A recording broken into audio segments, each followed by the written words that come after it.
Bree Maestas, Joey Richards. The time has come, Broncos country. Finally, we received the word, the official word, that Bo Nix will be the first rookie since John Elway to start as a rookie. And we knew it was coming.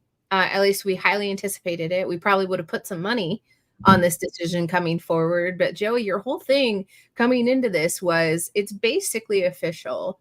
He just has to earn it. And that's what we heard from Sean Payton. And basically the consensus here is that you want to make sure he's ready before really solidifying that vote. But he sure looks like it through 2 preseason games. I don't believe we'll see Bo Nix in the 3rd preseason game, maybe a couple of snaps here or there, but we haven't received official word yet, at least that I'm aware of. Joey, we knew it was basically that time, the Bo Nix era, but what was your initial reaction to getting that news this morning? My initial reaction was like, yeah, like this has been the worst kept secret in the entire NFL. Like I really do think it was. If you heard, there's been times, Bree, where Sean, especially with the Sean Payton especially with the local media is so dry. Like it's all the way coach talk, right? But there's been moments where you can tell he just can't help it. There has been immediately after the draft being like, I haven't felt this way since Patrick Mahomes. People haven't thought about that since he said it. That was like a big deal when he said that. Like, whoa, he loves this guy. And then we also, I think most of my audience, and if you haven't, please go watch Chase Daniel interview with Sean. He gonna help how much he loves Bo in that. There's been specific times throughout this process where he's let us know, like, hey, Bo Nix is my guy. He's my guy. So yeah, I think it's been the worst kept secret. I pretty much just think it's what you said, Bree. The Broncos just want him to work and feel like he earned the job. That's what this quarterback competition was. It wasn't really a competition. It was what Sean said today. Nothing's earned in the NFL, and we're not going to start your NFL career making you feel like, or nothing's given in the NFL, and we're not going to start your NFL career with it feeling like this was given to you. That's not how we're going to start it. No, you're going to have to go out there and work like you earned it, and that's what they did. We're going to put on the whole quarterback competition. It really wasn't a competition, though, I don't think. I think as long as Bo Nix looked okay or good or fine, as long as he didn't look like a dumpster fire, he was going to win this job. The dumpster fire is an accurate depiction. I guess if he didn't look like Paxton Lynch, then everyone's feelings were protected and all that. But you're right. You do your due diligence. You go with Jarrett Stidham and a Zach Wilson and then a Bo Nix, and then you have to figure that room out. It was really interesting to kind of see that play out in the anticipation that it wasn't necessarily a competition, but it was exciting. And there's a sense of that in Broncos country where, okay, maybe, it was to be expected, but the fuel has been lit, I think, from a different source than where it was with the anticipation of Russell Wilson or in the past with different quarterbacks who have kind of been the stopgap since Peyton Manning. This feels a lot different. And I think that goes to show kind of what the expectation is from Broncos country for the rookie quarterback, because it is kind of a brand new, we understand there's going to be growing pains, and he's done well with what Sean Payton has, afforded to him. And it opens up new possibilities in the offense that we weren't able to see the last 2 years, where Sean really had to change the expectation of protect your quarterback, make sure he's not a huge prospect on what you're trying to do with the offense, and shuttle out a good enough defense where you try to win some games. And they won some games and they beat the Kansas City Chiefs. What you're trying to do now is not necessarily capitalize off of the success of last season, and success being on a spectrum. I think what you're looking at now is the opportunity to see what Bo Nix is made of, and then look forward to like the next couple of seasons and developing this quarterback. Regardless of how many snaps he's taken in college, the NFL and the NFL speed and the NFL beast is completely different. And so, Broncos country, if you're listening, meter your expectations, be excited, be a fan, however you're going to do so. Just know, this is a brand new era. It's going to take some working together. But what I'm really excited about is the defense being able to keep their quarterback out of trouble. I don't think we're going to see a whole lot of regression there. I think Bo's going to have an opportunity to succeed. We'll see how that offensive line works. We'll see how the receivers pan out. I know we're going to do a little bit of a roster projection, but the cut down date is approaching quickly. So just want to be mindful of all of that. But it begs the question, and King Ray's beat me to it. Do you think Zach Wilson makes the roster? Well, do we know if Jarrett Stidham does? I know Sean Payton specifically, chose Zach Wilson, not only because he was available at the kind of price point that he was, but there's a reason Zach Wilson was drafted number 2 overall. He's got some really flashy and fun moments.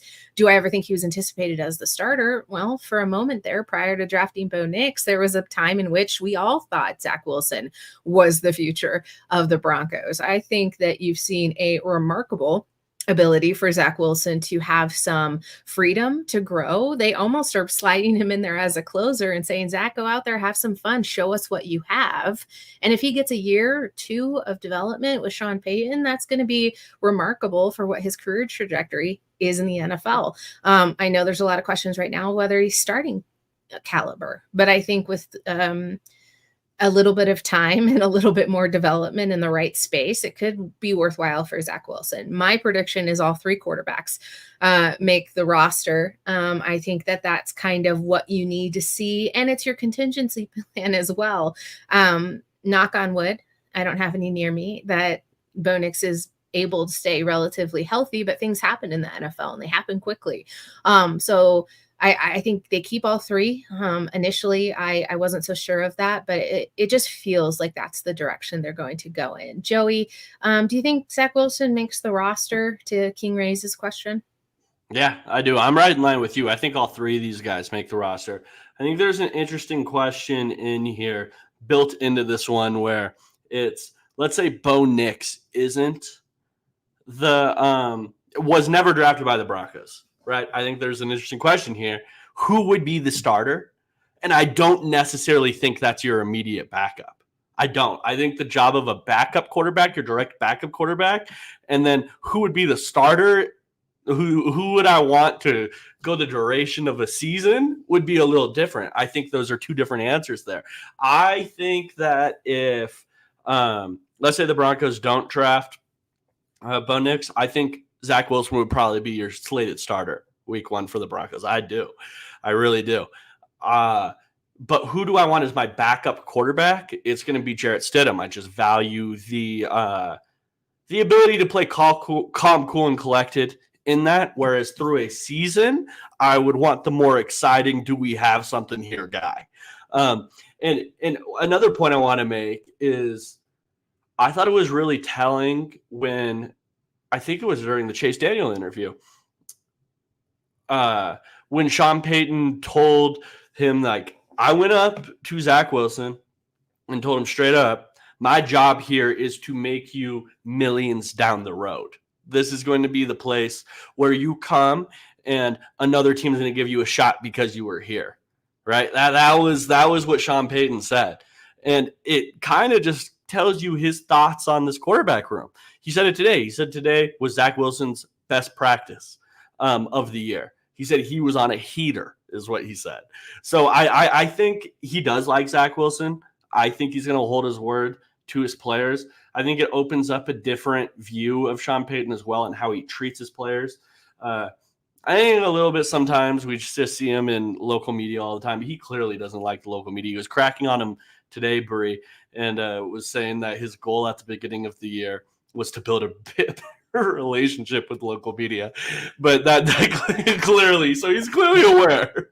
I thought you were going to say, when you went to go say better, I thought you were going to say barrier. And I was like, that's done and over with. So that's hilarious. I think his ability it got a to laugh out of everybody. It got a laugh out of everybody because they were asking him why or how he announced who the starter was to the team. And he said, my goal here was at the beginning of the year, was to build a better relationship with the local media. So you guys are the first people I've told other than the quarterbacks. And it got a good laugh out of everybody there at the presser. But no, I think all three are going to make it at the end of the day. And I think all three of them make it for different reasons. I think if Zach Wilson was more in the line of another Jarrett Stidham, you would probably only be keeping two. And I think that if Jarrett Stidham was more in line, similar to a Zach Wilson type player who are trying to, recreate their NFL career and make it better, you probably would only keep one as well. I just think they're so contrast of each other. You're probably keeping all three. I think they all hold different values to this team. Yeah, and that's just kind of what I think. I think all three make it, and Zach Wilson is good, definitely making this roster, in my opinion. I could also see there being implications as far as the financial concerns go. And I was hearing that Zach Wilson would actually be the more cost-effective keep there, but I don't think the Broncos are hurting on either side of a couple $1 million for either quarterback. I'm going to say three do. And honestly, I would just be shocked if it turns out any other way, which means that it's a solid quarterback room. And I think they've all been working well together and under the tutelage of Davis Webb. I'm ultimately just offended by this comment in general. It makes me want to give this user a timeout, give me Joe Flacco. Never again will we go down that route. And listen, I understand he was on a heater of his own last season. I don't want it, and I do not subscribe to it. It's blasphemy in my eyes. If you're just now joining, we're talking about Bo Nix being named the starter for the Denver Broncos, and I couldn't be. Yeah, I have a question for you, if you don't mind. Okay, you don't mind me mentioning it. You just ruin my ability to drive the show, Joey. Ask away. That's what I do. That's my bag here on Let's Talk Broncos, is ruin who's driving the show. Anyways, how do you feel, Bree? This came to me in the moment. I was interested by it. Usually, I am used to seeing or hearing quarterback or coaches make an announcement to the entire roster on who's starting at quarterback, especially when there's a quarterback competition. When Sean Payton went up there today, someone asked him, how did you make this announcement to the team? He said, I didn't make an announcement to the team. I just told the quarterbacks individually. Nobody else is getting an announcement for their starting job. Why would I do that with the quarterbacks? How do you feel about that? Do you feel like you should go up in a meeting room and let the players know who the quarterback is this year, or are you okay with them hearing it through via the press conference and his reasoning why? That's such a weird thing, because when I heard that little snippet today, part of me was like, is this a joke? Is he bidding? Like, Sean Payton's a strange bird in the best of ways, where I can say, wow, he really does things intentionally. Like, there's a reason. Like, nothing he ever says is kind of like a slip of the tongue, right? So when I heard that, I thought it was a joke, especially because he led with I thought I'd tell you guys first, and I didn't know. Then I was like, okay, that was the joke bit of it. So I think it's just two schools of thought. And when you put him under the certain coaching tree, you go, okay, yeah, I could see the entirety of those coaches kind of pulling the same maneuver. We're not announcing everyone else's starting position in front of the team. It's sort of just another day on the job, and each guy's been told individually. I couldn't say that that's how I would have expected it to go down, also because so many of these players' jobs revolve around that partnership and that trust with their quarterback. It just felt more momentous than to just blow it off like why would I? But I think if I change my lens in where I look at Sean Payton from, because I think sometimes it can be intrinsically kind of negative, that I would say, okay, I agree with him there, where he did that because of the type of coach he is and how he handles his business. But it was shocking to me. I'm not going to lie. Like, I'm not going to weigh in on it and be like, yeah, totally. I totally see why that was the thing. Like, your team now has a starting quarterback, which is very much so the captain of the ship. And you're just not going to tell anybody. Maybe he did too. Like, at the end of the day, I don't know. We haven't talked to the guys. Yeah, maybe he's just telling crazy shit so people write articles about it and talk about it on their podcasts, and then he has another reason to point his finger and laugh at Denver media. Because at the end of the day, the depth chart, exactly, like the depth charts. Like, is he consulting people for that? Did he just like throw that out there on a whim? Like, there's part of me where it's like, I don't know, what's your game, old man? Like, where did you come up with that idea? But I also I'm not, that's how teams typically do it. I just know there's a big meeting room where everyone goes into when you have your team meetings and everyone's sitting there. It would feel like the prime opportunity to have that conversation with everyone. But then I think about it in the act like you've been there before realm. You don't have to go around telling everyone you've assigned a starting quarterback. Like, it's business as usual. So you know me, it's terrible when you ask me questions because I'm going to look at it from 18,000 different views and then be like, ultimately, I don't know. I probably wouldn't have done that way, but maybe he's onto something. I'm usually like, that's a weird thing to do, Sean Payton. So at least it didn't throw me for that loop. Do you think it was interesting, though, if you didn't announce it? Like, what does it tell you? Like, what is it telling you, or what is it telling other people if you make that public knowledge? So here's what I think about it, Brie. I'll tell you right away. When I heard it, I was kind of like, whoa, that's unusual. That was my first thought, was like, whoa, that's unusual. And then he started getting into the reasoning, and it stuck out to me that he mentioned nobody else gets an announcement to the entire team when they win their starting job. And I was like, I mean, it's true. That is absolutely true. When the Broncos name their second cornerback, they're not going to go in front of a big meeting room and be like, big congratulations, Riley Moss, man, our starting corner. Everybody rally around. Like, that's not what's going to happen. It's only important because we all know the importance of the quarterback position, right? Yeah, this is true. Sean Payton basically said the rest of the team can find out from Twitter. Yeah, facts. I'm sure they were like shocked when they got home and they're like, wait, who? Even though they probably already knew. If I knew at home, the team knew, right? Like, if I'm talking about it's been the worst kept secret in the NFL, the players, a part of the team, probably already knew. But I that part is kind of weird. That part is weird, but I think it's true. And I think what the idea is, because I know Sean is speaking to his quarterbacks and to his team through the pressers. It's a different way to speak to your team. And that's how good coaches use local media, if I'm being honest. They're using them and they're speaking to their players via the local media. Things I'm not going to say to your face for one reason or another, I'm going to go talk to the local media and they're going to hear it through that. And what the idea is like, yeah, Bo Nix is our starting quarterback, but he's not any more important than any of you. That's the sentiment I got and the reasoning why I think he did it that way. He's another player, and I'm going to treat every player on this team the same way. That's why he did it, in my opinion. In that way, I think it's unusual. I think it's weird, but I get the idea behind it.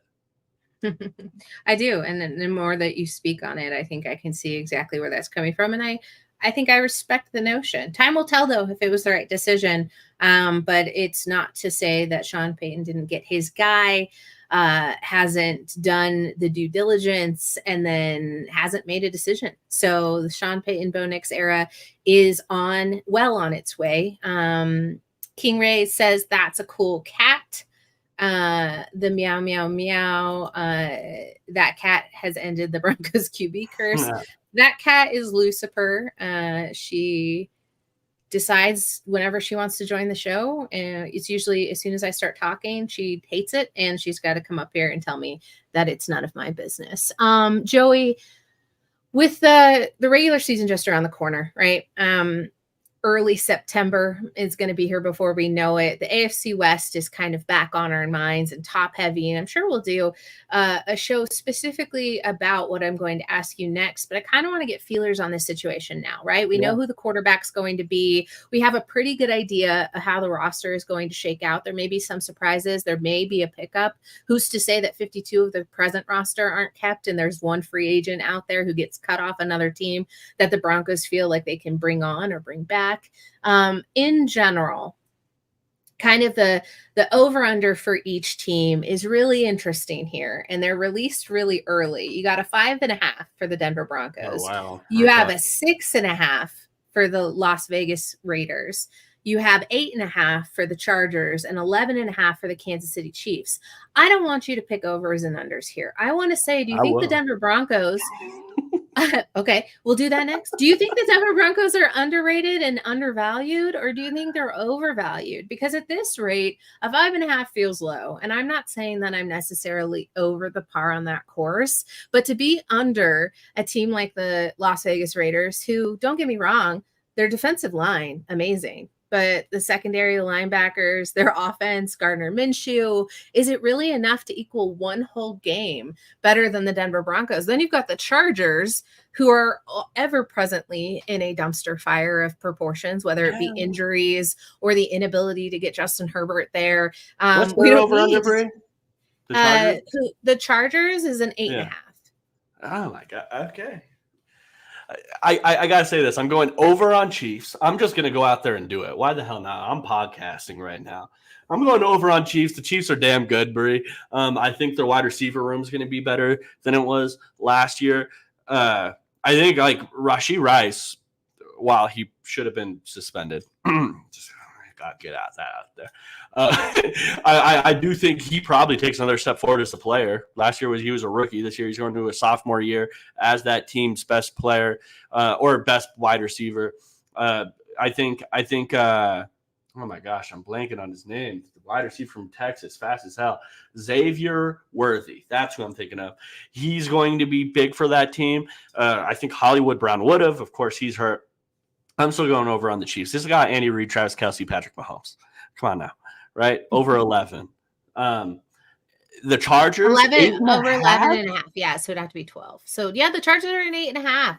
D-Bronx says, I don't get that line at all. Their defense is horrible. Their whole operation is confusing. So I just feel like that's really high as well. I think we're in the realm of like Chargers, Raiders, Broncos are all kind of like toppling each other for the second in the West again. But that line's weird to me. I'm totally in agreement with you. I think their offensive line is going to be better, although Joel has been kind of up and down in the preseason, their first-round pick, who the number one tackle taken in this loaded line class. So Joel's going to end up being fine, just noteworthy, though, right? Rashawn Slater is going to be awesome. Zion Johnson is going to be awesome. They have a good offensive line. And then you start looking at just like wide receivers like Ladd McConkey, DJ Chark, Josh Palmer.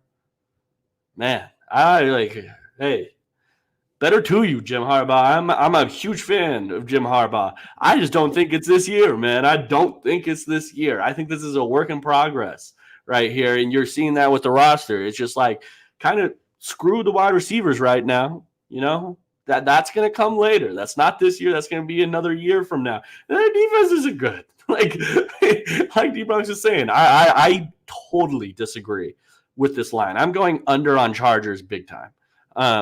Huge. That might be one of the things I feel best about. And people are going to clip this and make me sound crazy when they win a lot of games. But like I said earlier, you did this to yourself. Yeah, you did this to yourself. And then the Raiders got Gardner Minshew and stuff. I don't know. And then Antonio Pierce. Are we really all that sold on Pierce now? All of a sudden, he had a good run last year. Would this be the first time I've seen a coach step in mid-year and all of a sudden that team has a ton more energy? Still not head coach material, though, a lot of the time. I don't know. Like, why do I feel so comfortable with these other teams? I don't. I would take my money on Sean Payton who had us in like those little playoff cards that pulled up, those graphics that pulled up on the TV. They had last year's Broncos in those for the majority of the season. Like, I don't know. I think it's a race for the second seed in this division. I don't think it's cut clear that the Broncos are second. I don't. I just think the bottom three teams have a better chance of not being that great. If I'm being honest with you, all of them. Yeah. Yeah, and I think it will be. It'll be kind of topsy-turvy, and it'll be kind of a race, and one team pulls ahead, and then the other team pulls ahead, and I think that's just the nature of the AFC West right now. The Aiden O'Connell erasure, I'm sorry it's happening, but I don't have a whole lot of faith that they go in a different direction. I think Gardner Minshew is all about the vibes there in Las Vegas right now. And I don't want to undercut what I think Antonio Pierce has been able to do with this opportunity. I think with a different team, maybe it looks different, but I don't know, the amount of cultural shift to have all these players really buy into what you're selling is important across the board, and how you go about that is different for each coach, right? And it's really a stark contrast there of what Antonio Pierce is doing with his team and kind of not building it, right? He's inheriting it, and it'll be interesting to see what the Raiders are able to do. That is not a positive turn of events for me. I'm not necessarily wishing them well, but I don't know. Who's to say the Broncos can't win more games than the Raiders or the Chargers, because all of the teams are in a very unknown avenue. I do, however, I want to point back to what I said when I started the show. The best opportunity around Bo Nix right now is keeping him safe, rolling off of what they built already with the defense and shoring that up some. And I could see the Broncos having a ton of time in possession, but the defense doing their job so that he's not out there all of the time trying to bail himself out, and Sean Payton putting him into the best possible circumstances to succeed. I have relative optimism. I don't think it existed prior to seeing kind of what direction the Broncos were going to go in. And I think it's going to take a couple of years to really get this thing under pack. But I do think you could see a relatively successful season. And today's announcement is really more about just buying into what your stance is going to be on this team. And it changes. So be fluid with your takes. I just want to preface that we'll be very mindful of our we always are. We never try to get up that roller coaster too quickly. The first quarter of the season, those first 4 games, let's take them in stride, see what happens. And hopefully it's not a long drought before the Broncos start seeing some wins under their belt. Yeah, no, I mean, I agree, Brie. And I feel like while I'm on here, I'm going to make a little bit of a bold prediction. I think Davante Adams has a better chance of being off the Raiders than they do of making the playoffs this next year.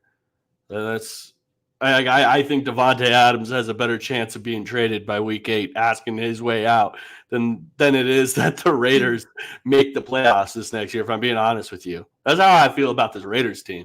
God, those lines are ridiculous to me. I don't understand it. I don't know. Maybe I'm just in a biased whirlwind. I just don't understand it, but I don't get it. I'm going to give Chiefs all their props. Hey, we're up in that 11.5 or whatever you said, Bree. They're getting at least 12. The other teams, man, it's ridiculous. I do think you nailed it with the stuff about the Broncos, like especially the cautious optimism. That's something I think that's important to hit on, Bree. I think that's exactly where Broncos country should be right now. This team is a win of a season in my mind, no matter what the record is. If Bo Nix goes out there and looks like a competent quarterback, right? And now while we don't have all the boxes checked on if he's a competent quarterback, so far through 2 preseason games, not a lot has been asked of him. He's been playing against the twos. All that stuff needs to be said. But what has been thrown in front of him, he's answered correctly. He's done the right thing. So I think it's absolutely fine to be cautiously optimistic right now. I think that's where most of Broncos country should be. And yeah, I don't know. That's just how I feel about Bo Nix and the Broncos right now. Joe, you started it. Now I'm going to end it. Not the show, because we're podcasting. And you tweeted out something earlier today about, okay, Bo Nix is slotted as your number one quarterback. That was a major concern for most of Broncos country coming into this season. Now that is good to go, basically, what you asked Broncos country, what's your biggest concern going into this season now?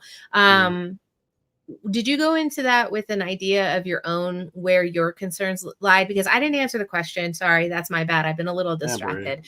But I'm sorry, but I'm not. How do you get some engagement?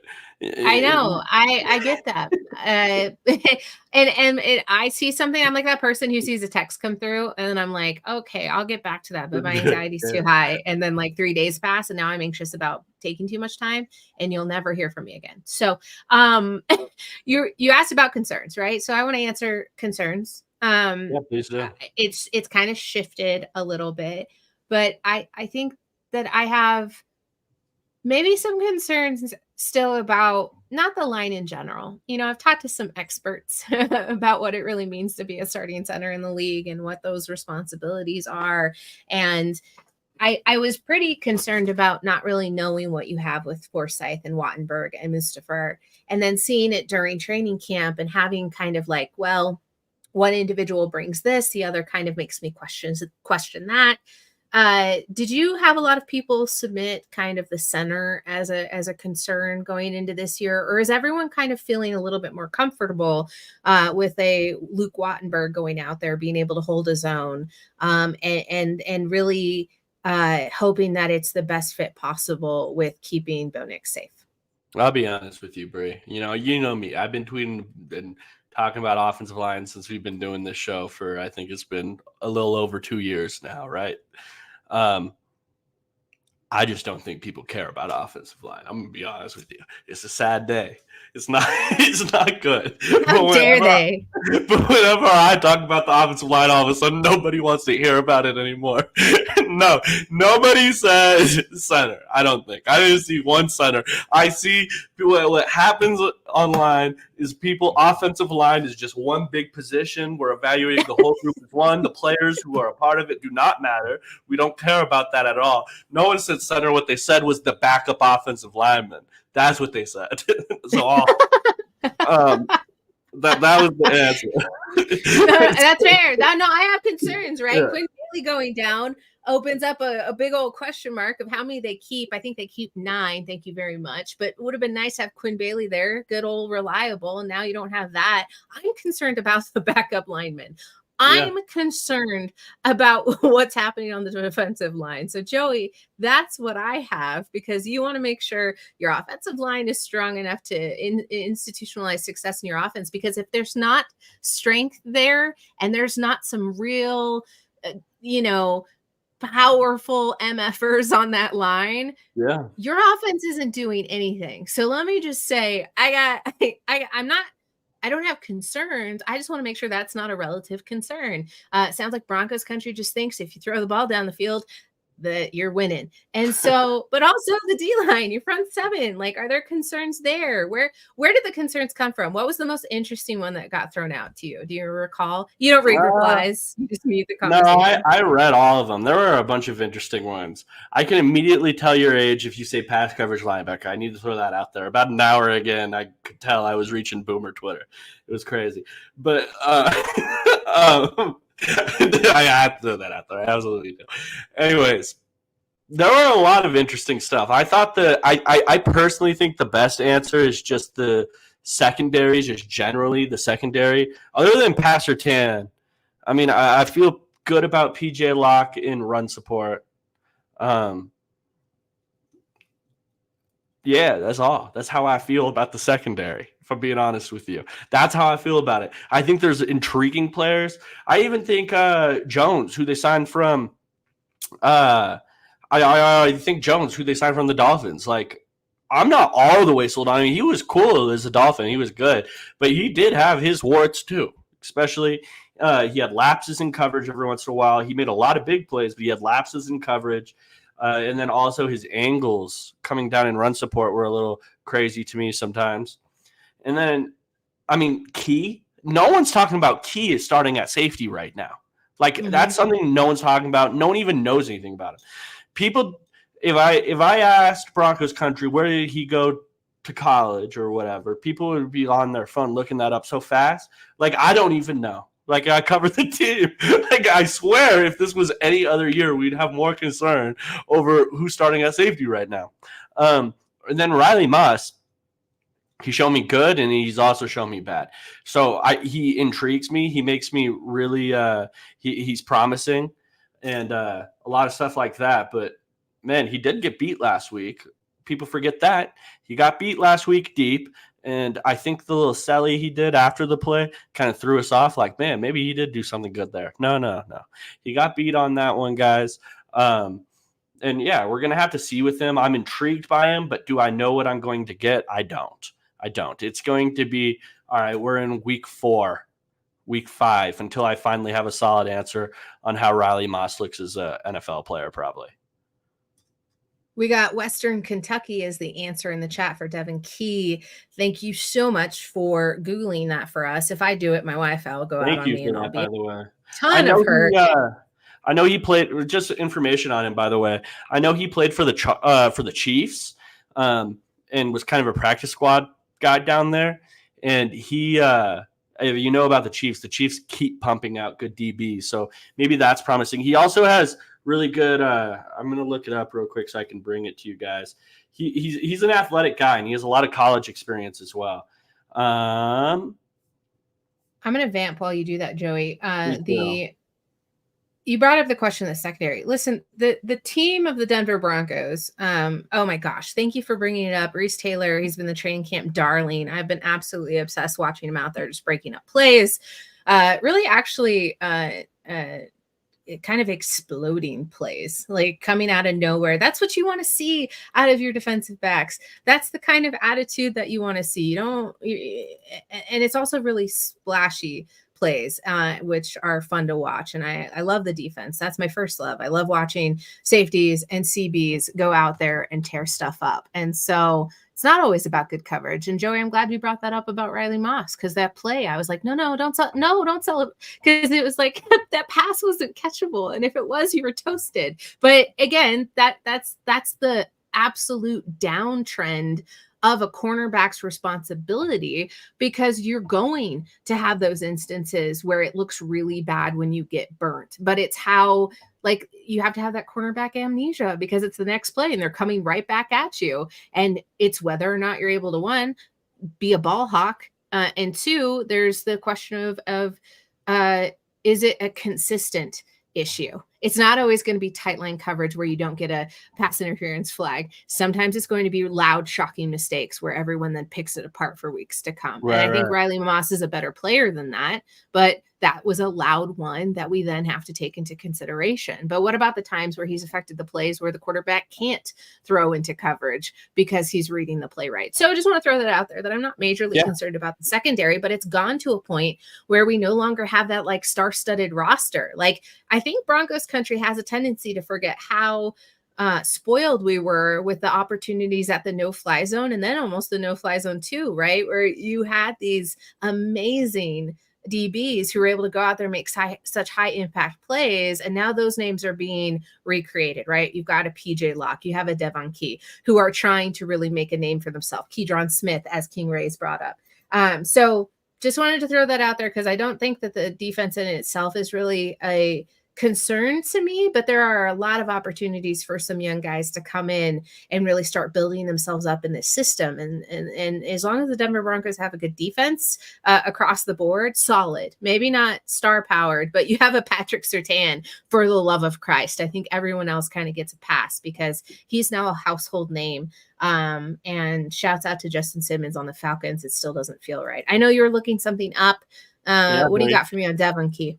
I just wanted to say, so he was a 4.53 guy at his pro day with a 38-inch vertical. So definitely an athletic safety there for the Broncos, and hopefully somebody that can go in there and produce. And Bree, to your point on, I just think Broncos country maybe a little bit sometimes. I mean, it's just kind of worked out for them on defense so many times. If you go back to our all the way back to Super Bowl 50, our defensive coordinators here have been nuts. They've been really like we've had such a good run of damn good defensive coordinators to the point where it's like, yo, I think some people just think it's going to work out. We got Wade Phillips, Joe Woods, Vic Fangio. Like Wade Phillips, Vic Fangio, in their points in time, their peaks, they're considered maybe the best defensive mind in football at that time. All the way to Evero, right? So now we're dealing with Vance Joseph. We're going to evaluate him, see how he looks as a defensive coordinator. But is he that ilk? Is he Vic Fangio? Is he Wade Phillips? Man, I don't know. Like I don't know if he's that great. And I mean, with Vic Fangio, who remembers that part where Bosby just came in?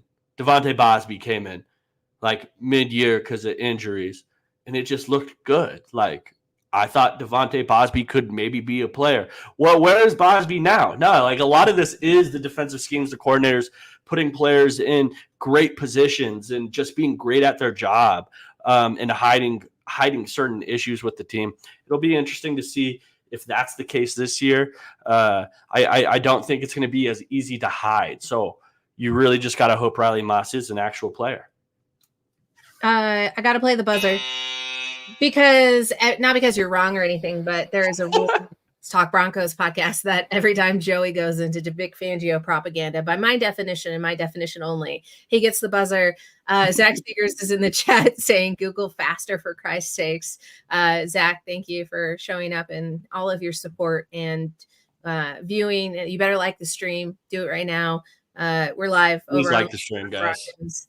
Go over to letstalkbroncos.com. Go over to YouTube and search for Let's Talk Broncos. If you're not subscribed already and you've been watching us for more than 2.5 minutes, shame on you.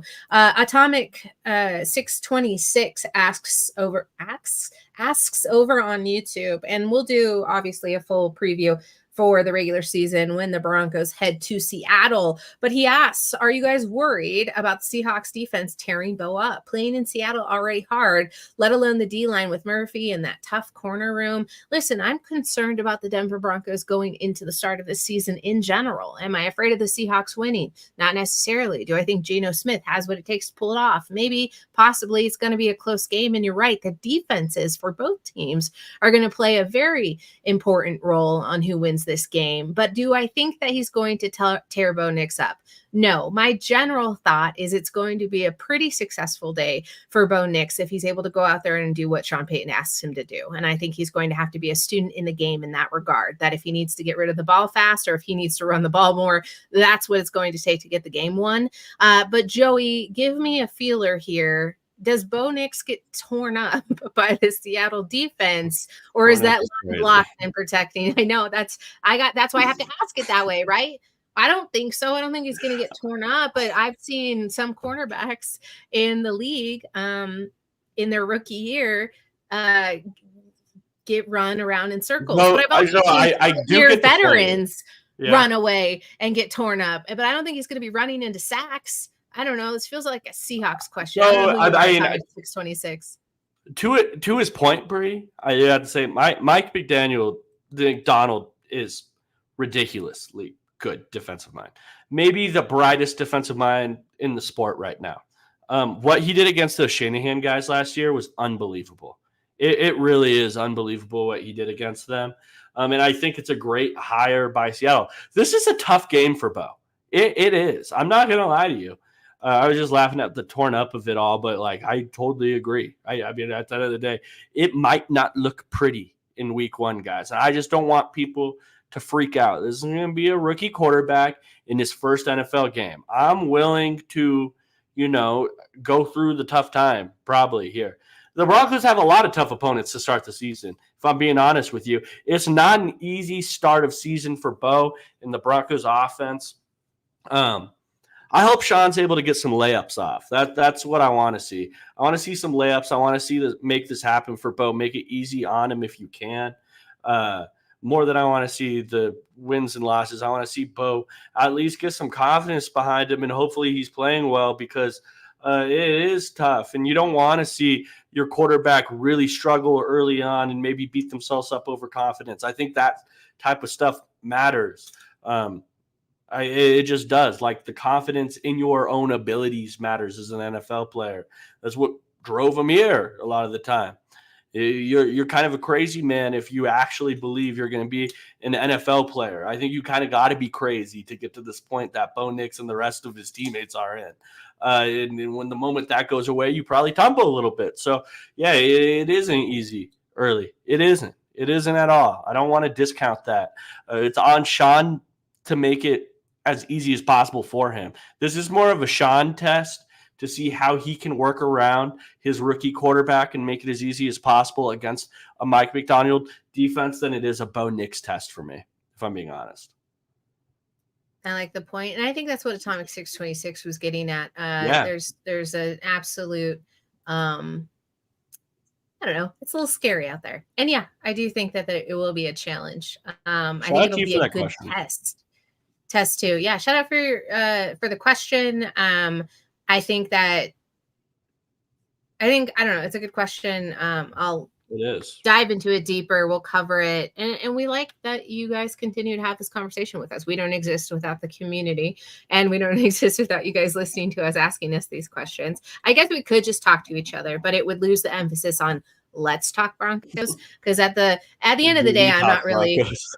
Yeah, just like we sit and watch us, we talk Broncos, and it's a relatively okay show, but like you don't get to attend, and the third co-host doesn't get to drop into the chat whenever he freaking feels like it. I almost cursed. I'm trying so hard not to like do that so often anymore, and that's terribly difficult for me. Mr. Rocket said, I'm not on the Bo hype train yet, but if he's able to go to Seattle in that environment against that defense and look good and win, then Bo's hype is going to skyrocket. Mr. Rocket, I will take it just a little bit further, and I love how you're playing off of your name there as well. It feels apropos of your brand. I don't even think he has to win the game. I think he has to go in and make it look not, just a step above serviceable and make it look convincing. And there's not a whole ton of errors, and turnovers for the Broncos are going to be something that we got to watch for. So I don't necessarily think they even have to win against Seattle for it to be a moral win. We obviously want wins to start the season, but I think it could be a success for Bo Nix to go in there and hold his own. But that's a Sean Payton plan, and I hope they lean into the run game some, because if you're able to throw your running backs out there and a mobile quarterback, you have a chance to kind of throw the game in your advantage, especially if you're trying to highlight a defense that is going to lean on their ability to mess up a high flying offense. I this too. Obviously, Seattle has Draymond Jones. Draymond has always come across as a revenge game guy to me. That one I see some Sam Wattenberg reps not all too great. Now I will say I was absolutely wrong about that. Zach Allen's better than Draymond Jones. I have to throw that out there as well. Great signing, Broncos. I was absolutely wrong. You were, and I've also highlighted Zach Allen as who's going to have a breakout season, and everyone was like, oh, I don't know, his last season was really good too. I've seen multiple people in the national media say it's Zach Allen breakout season, so I hope I didn't jinx it there, but damn, it's really impressive and exciting to watch. And I would have to agree with you there, Joey Richards. I think he is the better player there, and being paid to do so. Yeah, absolutely. This last game, Zach Allen went out there. Bree, sorry, I'm extending this show crazy. But Zach Allen went out there. He played those backup offensive linemen. That's worth saying. But there is also something about treating backup offensive linemen how they should be treated. And that's exactly what Zach Allen did. He treated them like backup offensive linemen. He didn't just win his reps. He dominated that game when he was out there. It wasn't even close. You saw the difference between, hey, I'm a good starter, and then this is a backup offensive lineman. That's what that game was. Showed exactly that. I'm looking forward to Zach Allen this next year. I don't know if King Ray's is asking what our favorite tea is, or if like that's a saying, like this is my favorite tea. Either way, I don't know. I'm gonna answer it. It's green tea. I don't know. These shows are fun. I got nowhere to be, so I'm fine with it. But I think that will do it from us. Congratulations, Bo Nix. In Bo Nix, we believe, in we trust. I'm really excited to see how this turns out. I don't know if I'm going to go to the Cardinals game on Sunday. A third preseason game doesn't really turn my fancy. Well, yes, Joey. No. Keep going. Oh, I was just going to ramble for a little bit before I press the end button, but We go. have an announcement. Yeah. I do. Oh, If you guys are Colorado football fans, boy, do I have a podcast for you. It's a ridiculously good podcast, guys. Like, I listen to it every night. It's with me and Carter. I highly suggest everybody go to Let's Talk Buffs. Type that into your YouTube if you like Colorado football, if you like Shedeur Sanders, if you like Travis Hunter. You know what? I'm even accepting the haters. Colorado has a lot of those. I want you guys. I want to argue with you on my channel. Right now we got 13 subscribers. We're down bad. We're sad. We need more. It's Let's Talk Buffs. I need you guys to go in there. Type that in. It's going to be hard to find. So I suggest you go into the little filter option, right? And then you push channels. That's the only way you're probably going to find us, unless I drop a link or something, which I will the next time we drop a show. But we have one podcast out. I'm going to get a lot more into it. I've already started watching some of the film. Shout out to LeJohntay Wester. That's a real NFL player. Shout out to BJ Green. That's also going to be a real NFL player. If you guys don't know the names, you probably will come Senior Bowl time. I'm just saying. So make sure you're subscribing to that. That's all I got. My goodness. You should have done that at the top of the show. That was the best promo for anything. I didn't know you were going to do it. I feel bad I didn't bring it up. That's hilarious to me. D Bronx said, oh, thank goodness. Finally, let's talk Colorado State. Oh, well, I have my thoughts and opinions. Well, we could also Torrey Horton's a player for CSU. I got to throw that out there. He's going to be an NFL player, not like a day 3 guy. Torrey Horton is a baller down there. Wide receiver, Colorado State. They're continuing their pipeline of great wide receiver play. Now, D Bronx, you got to go subscribe. I'm just saying, it's a rule of the Let's Talk Broncos community. If you want to see a different show, drop it in the comments. Tell us what you'd like us to cover, because I don't know, it might happen. I got a lot of time on my hands, so let's figure that one out. Thanks for tuning in tonight. We will be back at some point to cover. I don't know. I don't have a plan. I don't know what's going on for the rest of the week, but it happens. If anything, we'll see you for the breakdown, the immediate reaction with Zach C. Oh my goodness, he did it. Done. Be like D Bronx. Paul has made it for our final destination. Paul, you're going to have to rewind. We're on our way out of here, but because you missed it, go subscribe to Let's Talk Buffs. You got to search it. Joey didn't plan ahead accordingly, and he did not drop a link. But if you're interested in subscribing, we'll have it in the description and in the comments. And if you're a Buffs fan or you're a Buffs hater, go ahead and tune in. So we'll see you on the next time. The best way to catch our shows, set our notifications. We're live all of the time, and check out our other programs. We will see you later. Okay.